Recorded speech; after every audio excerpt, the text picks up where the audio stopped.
So we were making it out to find a school bus, but no, we were making it out.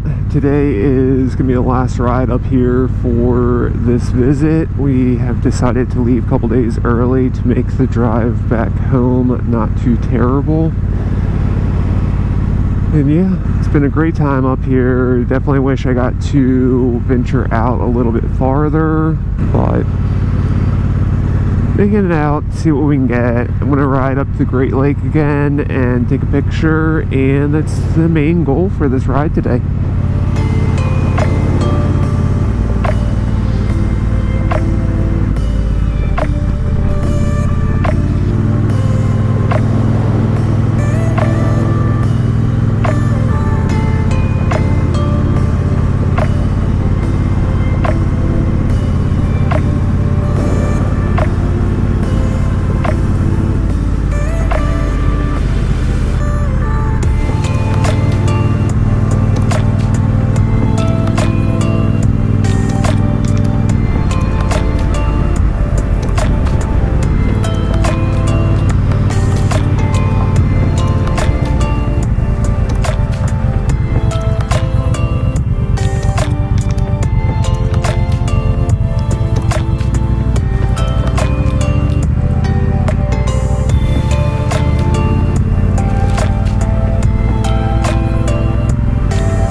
Just rolling back into town, gonna hang out with the family for the rest of the time that we're here. If you guys have any questions or comments, leave them down below.